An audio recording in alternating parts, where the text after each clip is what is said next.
Hello everyone. आप सभी का फिर से स्वागत है। ये घटना चक्र साइंस का डिस्कशन है और हम लोग केमिस्ट्री को डिस्कस करें। केमिस्ट्री में आज का टॉपिक है कार्बनिक अम्ल। देखिए, सबसे पहले कार्बनिक अम्ल के बारे में डिस्कस करेंगे। इसके बाद इस पर आधारित अब तक जितने भी प्रश्न पूछे गए उन सभी प्रश्नों को एनालिसिस भी करेंगे।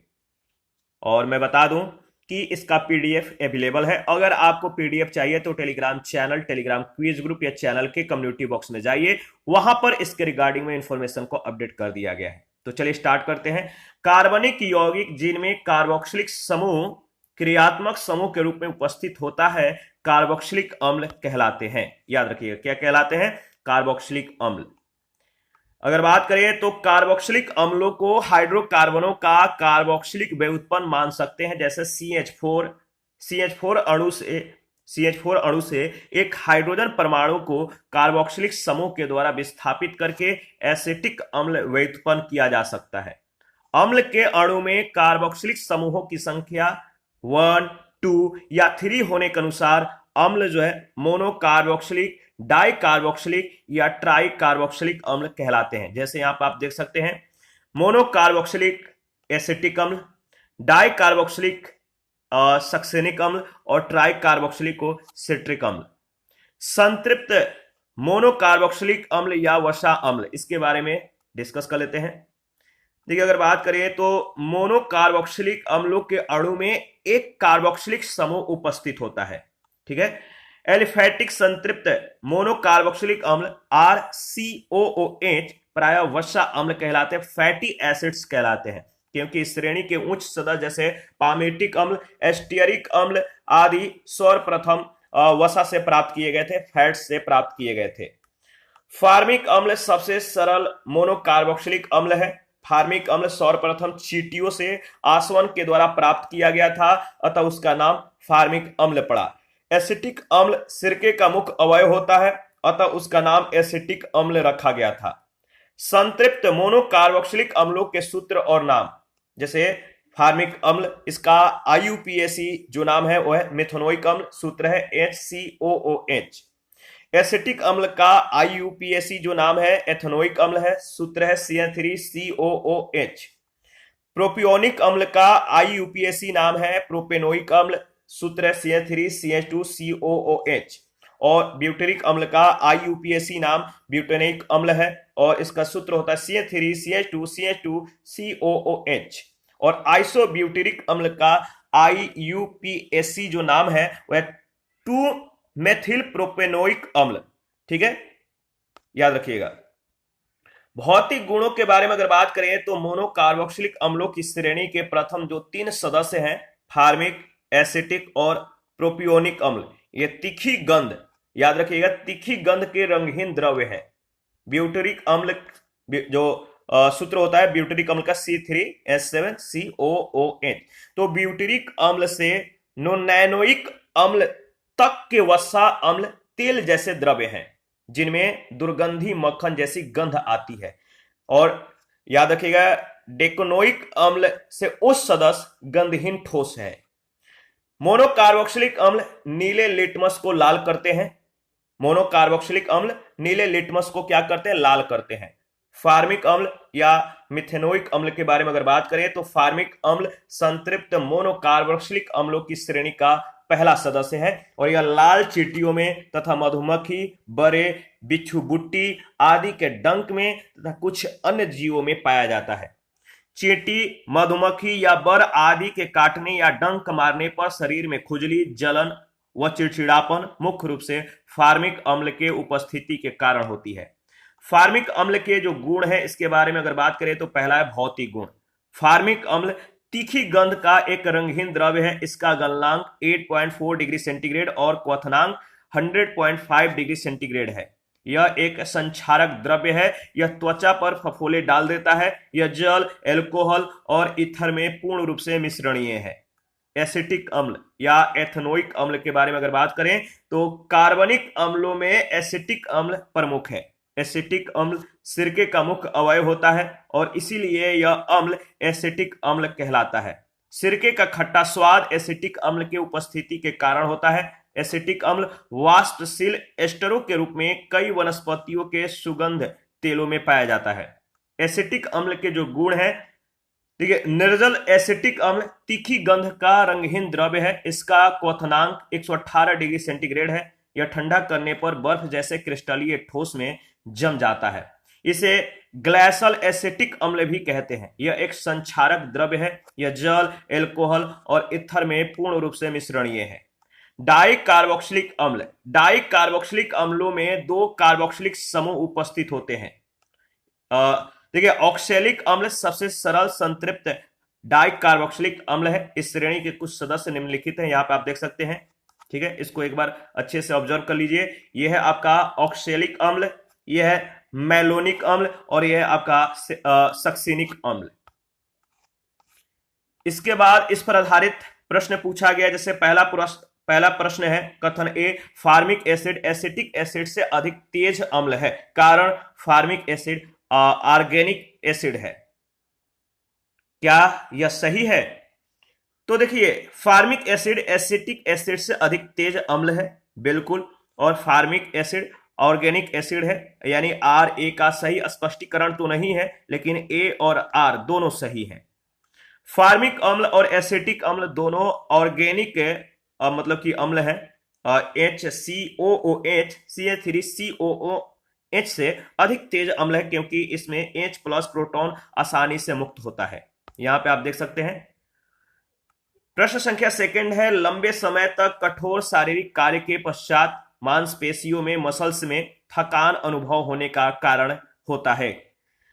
लंबे समय तक आप कठोर शारीरिक कार्य के करने के बाद जो है मांसपेशियों में थकान का अनुभव करेंगे। ये अनुभव किसके कारण होता है? तो इसका कारण है लैक्टिक एसिड का संचय के कारण, यानी डी ऑप्शन। लंबे समय तक कठोर शारीरिक कार्य के पश्चात मांसपेशियों में लैक्टिक अम्ल के संचय हो जाने के कारण शरीर में थकान का अनुभव होता है। लैक्टिक अम्ल का संचय त्वरित न होकर एक कालिक प्रक्रिया है। थकान को मिटाने के लिए आराम की जरूरत होती है। इसके अलावा शरीर की मालिश करना या शरीर के मालिश करने पर थकान से जो है राहत मिलती है। थर्ड प्रश्न है, किस द्रव्य के एकत्रित होने पर मांसपेशियां थकान का अनुभव करने लगती है? किस द्रव के एकत्रित होने पर मांसपेशियां थकान का अनुभव करने लगती है? तो इसका सही जवाब है लैक्टिक एसिड। ऑप्शन ए बिल्कुल करेक्ट ऑप्शन है। 4 नंबर है, मांसपेशियों में किस अम्ल के एकत्रित होने पर थकान महसूस होता है? सेम प्रश्न सेम जवाब। बहुत ही महत्वपूर्ण ये प्रश्न है, कई बार इस प्रश्न को पूछा गया है। मांसपेशियों में किस अम्ल के एकत्रित होने पर थकावट जो है महसूस होता है, थकान अनुभव होता है? तो इसका सही जवाब है लैक्टिक एसिड। नींबू खट्टा किस कारण से होता है? प्रश्न संख्या 5 में पूछा गया कि जो नींबू होता है खट्टा किस कारण से होता है। नींबू खट्टा क्यों लगता है, क्या कारण है? तो याद रखिएगा, नींबू में खट्टापन इसलिए आता है या नींबू खट्टा इसलिए लगता है क्योंकि उसमें साइट्रिक अम्ल होता है। साइट्रिक अम्ल यानी डी ऑप्शन। नींबू में साइट्रिक अम्ल पाया जाता है। यह शरीर में विटामिन सी की कमी को पूरा करता है। विटामिन सी की कमी से स्कर्वी नामक रोग हो जाता है। एसिटिक अम्ल सिरके में पाया जाता है, जबकि टार्टेरिक अम्ल इमली में पाया जाता है। प्रश्न संख्या 6 है, नींबू में मुख्यतः कौन सा अम्ल होता है? नींबू में कौन सा मुख्यतः अम्ल होता है? तो आपको मालूम है इसका सही जवाब क्या होगा? इसका सही जवाब है साइट्रिक अम्ल। प्रश्न संख्या 7, सूची 1 सूची 2 के साथ आपको मिलान करना है। तो चलिए मिलान करते हैं। देखिए, अगर बात करें तो लैक्टिक अम्ल का जो संबंध है किससे है? लैक्टिक अम्ल किस में मिलता है? तो याद रखिएगा लैक्टिक अम्ल, इसका सही जवाब हो जाएगा लैक्टिक अम्ल का दूध, यानी ए का थर्ड। एसिटिक अम्ल का जो संबंध है किससे है? तो सिरका। साइट्रिक अम्ल आपको मालूम है नींबू, और ब्यूटारिक अम्ल दुर्गंध युक्त मक्खन, यानी इसका सही जो ऑप्शन हो जाएगा डी ऑप्शन। दोबारा से इसको रिवाइज कर लेते हैं। देखिए, दूध में लैक्टिक अम्ल, सिरके में एसिटिक अम्ल, नींबू में साइट्रिक अम्ल पाया जाता है और मक्खन में ब्यूटारिक अम्ल पाया जाता है, ब्यूटारिक। और प्रश्न संख्या 8 में भी सूची 1 सूची 2 के साथ आपको मिलान करना है। तो चलिए मिलान करते हैं। एसिटिक अम्ल का जो संबंध है किससे है, बताइए, बहुत ही महत्वपूर्ण ये प्रश्न है। एसिटिक अम्ल सिरका, लैक्टिक अम्ल दूध, ब्यूटेरिक अम्ल, बताइए, ब्यूटेरिक अम्ल मक्खन, और साइट्रिक अम्ल नींबू में। यानी इसका सही जवाब है बी ऑप्शन। एसिटिक अम्ल यह अनेक फलों के रसों में मुक्त अवस्था में पाया जाता है। यह विशेष रूप से सिरके में पाया जाता है। लैक्टिक अम्ल यह खट्टे दूध में उपस्थित रहता है। मांसपेशियों में इसी अम्ल के एकत्रित होने के कारण थकावट का अनुभव होता है। साइट्रिक अम्ल एक मोनोहाइड्रोक्सी ट्राइक कार्बोक्सिलिक अम्ल है जो साइट्रस यानी खट्टे फल जैसे नींबू संतरा आदि में पाया जाता है, जबकि ब्यूटेरिक अम्ल मक्खन में पाया जाता है। प्रश्न संख्या 9 है, निम्नलिखित में से कौन सा एक युग्म सही सुमेलित नहीं है। निम्नलिखित में से कौन सा एक युग्म सही सुमेलित नहीं है। तो सही जवाब है लैक्टोज का संबंध खट्टा दूध से है। यानी ए ऑप्शन बिल्कुल करेक्ट ऑप्शन है। खट्टे दूध में लैक्टिक अम्ल पाया जाता है, न कि लैक्टोज। लैक्टोज एक दुग्ध शर्करा है जिसके किण्वन से लैक्टिक अम्ल बनता है। प्रश्न संख्या 10 है, निम्नलिखित में से कौन सा युग्म सही सुमेलित नहीं है। कौन सा युग्म सही सुमेलित नहीं है। तो देखिए इसमें जो सी ऑप्शन दिया गया है कि एसिटिक अम्ल का जब संबंध जो है दही से दिया गया, ये सही सुमेलित नहीं है, सी ऑप्शन। एस्कॉर्बिक अम्ल यानी विटामिन सी ताजी सब्जियों में एवं साइट्रस फलों जैसे नींबू में पाया जाता है। माल्टोस माल्ट में उपस्थित होता है।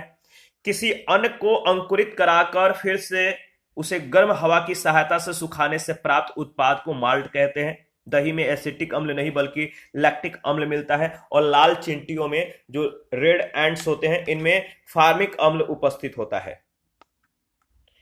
11 नंबर है, सूची 1 सूची 2 के साथ आपको मिलान करना है। तो चलिए मिलान करते हैं। देखिए अचार में कौन सा अम्ल पाया जाता है, याद रखिएगा, अचार में एसिटिक अम्ल। अचार में कौन सा अम्ल होता है, एसिटिक अम्ल। खट्टा दूध में लैक्टिक अम्ल, सेव में मौलिक अम्ल, और शीतल पेय एवं सोडा वाटर में कार्बोनिक अम्ल। सेव में कौन सा अम्ल पाया जाता है, बहुत बार पूछा गया, इसको याद रखिएगा, और इसका सही ऑप्शन हो जाएगा बी। दोबारा से रिवाइज कर लेते हैं। अचार में एसिटिक अम्ल, खट्टा दूध में लैक्टिक अम्ल, सेव में मौलिक अम्ल, शीतल पेय एवं सोडा वाटर में कार्बोनिक अम्ल पाया जाता है। 12 नंबर है, निम्नलिखित में से कौन सा सही सुमेलित नहीं है।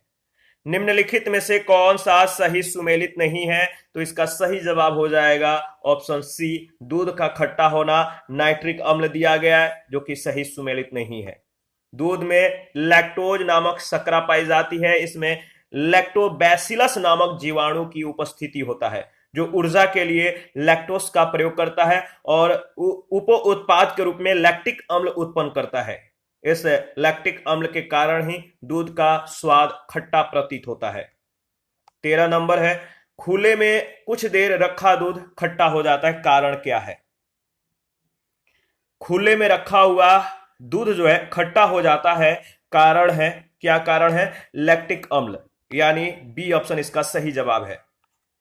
देखिए अगर बात करें तो ताजे दूध को, जो फ्रेश मिल्क होता है, इसको वायु में खुला रख दिया जाए तो अनेक रोगजनक और अविकारी सूक्ष्म जीवों से यह संदूषित हो जाता है। अनेक अविकारी जीवाणु दूध की शर्करा लैक्टोज को लैक्टिक अम्ल में परिवर्तित कर देते हैं जो दूध के खट्टेपन का कारण है। 14 नंबर, खट्टे दूध के उत्पादन में कौन सा अम्ल होता है। खट्टे दूध के उत्पादों में कौन सा अम्ल होता है। तो इसका सही जवाब है लैक्टिक अम्ल, यानी डी ऑप्शन इसका सही जवाब हो जाएगा। 15 नंबर, निम्न में से कौन सा अम्ल दूध से दही बनने के दौरान बनता है। निम्न में से कौन सा अम्ल दूध से दही बनने के दौरान बनता है। तो इसका सही जवाब है लैक्टिक अम्ल, डी ऑप्शन। दूध से दही उचित तापमान पर यानी 30 डिग्री सेंटीग्रेड पर लगभग 12 घंटों में स्ट्रेप्टोकॉक्स एवं लैक्टोबैसिलस सूक्ष्म जीवों के द्वारा, जीवाणुओं के द्वारा दूध की शर्करा लैक्टोज के लैक्टिक अम्ल में परिवर्तन के कारण बनता है। 16 नंबर है, प्राचीन काल से दही जमाने की प्रक्रिया में निम्न जीव की आवश्यकता होती थी। प्राचीन काल से दही जमाने की प्रक्रिया में निम्न जीव की, किस जीव की जरूरत होती थी। बहुत ही महत्वपूर्ण है। इसका सही जवाब हो जाएगा जीवाणु, ऑप्शन ए। 17 नंबर है, अंगूर में प्रचुर मात्रा में पाए जाने वाला ऑर्गेनिक अम्ल है। अंगूर में प्रचुर मात्रा में कौन सा ऑर्गेनिक अम्ल पाया जाता है? तो याद रखिएगा, अंगूर में प्रचुर मात्रा में जो पाए जाने वाला ऑर्गेनिक अम्ल है, इसका सही जवाब है टारटेरिक अम्ल। टारटेरिक यानी डी ऑप्शन। टारटेरिक अम्ल अंगूर में प्रचुर मात्रा में पाया जाने वाला ऑर्गेनिक अम्ल है। 18 नंबर, मानव पोषण के लिए टमाटर बहुल स्रोत है। मानव पोषण के लिए टमाटर बहुत ही अच्छा मतलब कि उपाय है। इसमें जो सबसे ज्यादा पाया जाता है टमाटर में, वो कौन सा मतलब कि अम्ल पाया जाता है, आपको बताना है। तो टमाटर में ज्यादा मात्रा में साइट्रिक अम्ल मतलब कि पाया जाता है। साइट्रिक अम्ल का यह स्रोत है, यानी बी ऑप्शन इसका सही जवाब है। साइट्रिक अम्ल टमाटर में सर्वाधिक प्रचुर मात्रा में उपस्थित कार्बोनिक अम्ल है। टमाटर में उपस्थित अन्य कार्बोनिक अम्लों में मौलिक अम्ल, एसिटिक अम्ल आदि शामिल है। टमाटर में ऑक्जेलिक अम्ल कम मात्रा में उपस्थित होता है। निम्नलिखित में से, प्रश्न संख्या 19 है, निम्नलिखित में से कौन सा कार्बनिक अम्ल अंगूर, इमली और केला में प्रचुर मात्रा में विद्यमान रहता है? निम्नलिखित में से कौन सा कार्बनिक अम्ल अंगूर, इमली तथा केला में प्रचुर मात्रा में उपस्थित रहता है, विद्यमान रहता है? तो इसका सही जवाब हो जाएगा टार्टेरिक अम्ल यानी डी ऑप्शन। देखिए, अंगूर, इमली और केला में सबसे ज्यादा मात्रा में टार्टेरिक अम्ल विद्यमान होता है। यह अम्लता नियामक और खाद्य पदार्थों में एंटीऑक्सीडेंट के रूप में उपयोग किया जाता है। प्रश्न संख्या 20 है, फोटोग्राफी में कौन सा अम्ल प्रयोग किया जाता है? फोटोग्राफी में कौन सा अम्ल प्रयोग किया जाता है? तो इसका सही जवाब है ऑक्जेलिक अम्ल, ऑप्शन बी बिल्कुल करेक्ट ऑप्शन है। ऑक्जेलिक अम्ल का फेरस ऑक्जेलेट के रूप में फोटोग्राफी में उपयोग किया जाता है। फार्मिक अम्ल चींटियों में पाया जाता है। साइट्रिक अम्ल नींबू में, और एसिटिक अम्ल सिरका में पाया जाता है। 21 है, निम्नलिखित अम्लों में से किसको बेकिंग पाउडर के निर्माण में उपयोग करते हैं? निम्नलिखित अम्लों में से किसको बेकिंग पाउडर के निर्माण में उपयोग करते हैं? तो इसका सही जवाब हो जाएगा टार्टरिक अम्ल यानी ऑप्शन सी। टार्टरिक अम्ल का प्रयोग जो है बेकिंग पाउडर के निर्माण में किया जाता है। 22 नंबर है, सिरका निम्न में से किस एक का जलीय घोल है? निम्न में अगर बात करें तो सिरका किस एक का जलीय घोल है? इसका सही जवाब क्या हो जाएगा, कमेंट करके बताइए। बहुत ही महत्वपूर्ण ये प्रश्न है, कई बार इसको पूछा गया है और आप आगे भी देखेंगे कि लगातार इस तरह के प्रश्न पूछे गए हैं। तो सिरका निम्न में से किस एक का जलीय घोल है? तो याद रखिएगा एसिटिक अम्ल का डी ऑप्शन इसका सही जवाब हो जाएगा। ठीक है, आगे बढ़ते हैं। प्रश्न संख्या नेक्स्ट, अच्छा इसके बारे में कुछ पॉइंट है। एसिटिक अम्ल या एथेनोइक अम्ल एक कार्बोनिक अम्ल है जो सिरके के खट्टे स्वाद और तीखी गंध के लिए उत्तरदायी है। सिरके के भौतिक और रासायनिक गुणों से इस बात की पुष्टि होती है कि वह एसिटिक अम्ल का जलीय घोल है। इसका निर्माण एथेनॉल के किण्वन से किया जाता है। 23, प्रश्न संख्या 23, सिरके में कौन सा अम्ल पाया जाता है? मैंने बोला था कि इसको बहुत बार रिपीटेशन किया गया, बहुत बार पूछा गया है। तो सिरके में जो अम्ल पाया जाता है वो कौन सा अम्ल है? सिरके में जो अम्ल पाया जाता है वो अम्ल है एसिटिक अम्ल, डी ऑप्शन इसका सही जवाब है। किसी भी शर्करायुक्त विलयन के मदिराकरण के अनंतर अम्लीय किण्वन से सिरका प्राप्त होता है। सिरके में मुख्यतः जो है एसिटिक अम्ल पाया जाता है, यह एक परिरक्षक के रूप में प्रयुक्त होता है। 24 नंबर है, सिरका का रासायनिक नाम है। सिरका का रासायनिक नाम क्या है? तो एसिटिक अम्ल, ऑप्शन ए। सिरका का निर्माण फलों के शर्करायुक्त रस के किण्वन के फलस्वरूप होता है। सिरका एसिटिक अम्ल का तनु विलयन होता है। भोजन के लिए प्रयुक्त सिरके में 4 से 8% तक एसिटिक अम्ल होता है। 25 नंबर है, सिरके का रासायनिक नाम है। सिरके का रासायनिक नाम क्या है? तो एसिटिक अम्ल, सी ऑप्शन इसका सही जवाब है। 26 नंबर है, निम्नलिखित में से कौन सा कथन सत्य है? कौन सा कथन सत्य है? इसमें 4 कथन दिए गए। पहला है, गन्ने के रस को किण्वित करने पर सिरका बनता है। सिरके में एसिटिक अम्ल उपस्थित होता है। सी ऑप्शन है, सी मतलब स्टेटमेंट है, सिरके में उपस्थित अम्ल बेंजोइक अम्ल होता है और सिरका एक परिरक्षक के रूप में प्रयुक्त होता है। यानी इनमें से कौन सा सत्य है, आप बताइए। तो इसमें सी को छोड़कर ए, बी और डी बिल्कुल सही है। ऑप्शन ए इसका सही जवाब हो जाएगा। ठीक है, इसके बारे में डिस्कस कर लेते हैं। ठीक है, अगर बात करें तो गन्ने के रस को किण्वित करने पर जो है सिरका बनता है और सिरके में एसिटिक अम्ल भी उपस्थित होता है और सिरका एक परिरक्षक के रूप में प्रयुक्त होता है, याद रखिएगा। 27 नंबर है, निम्नलिखित में से कौन सा ऑप्टिकली सक्रिय नहीं है? निम्नलिखित में से कौन सा ऑप्टिकली सक्रिय नहीं है? वह है आपका ग्लाइसिन। ग्लाइसिन इसका सही जवाब है। ग्लाइसिन एक कार्बनिक यौगिक है जिसका सूत्र NH2CH2COOH है। यह सामान्यतः प्रोटीन में पाए जाने वाले 20 अमीनो अम्लों में सबसे छोटा होता है। यह ऑप्टिकली सक्रिय नहीं होता है। और इसी के साथ आज का जो सेशन है समाप्त करते हैं। नेक्स्ट सेशन में विस्फोटक पदार्थ के बारे में डिस्कस करेंगे। आप अपना प्रतिक्रिया देते रहिए। आपके प्रतिक्रियाओं का हमें बेसब्री से इंतजार रहता है और हमें बेहद खुशी होती है कि आप लोग हमारे साथ कंटिन्यू बने हुए हैं, अपनी प्रतिक्रियाएं देते रहते हैं। और जिन लोगों ने Telegram channel, Telegram quiz group, Facebook page, Instagram को ज्वाइन नहीं किया है, वीडियो के डिस्क्रिप्शन बॉक्स में उसका लिंक है, आप ज्वाइन कीजिए, हमें सपोर्ट कीजिए। थैंक यू, मिलते हैं नेक्स्ट सेशन में।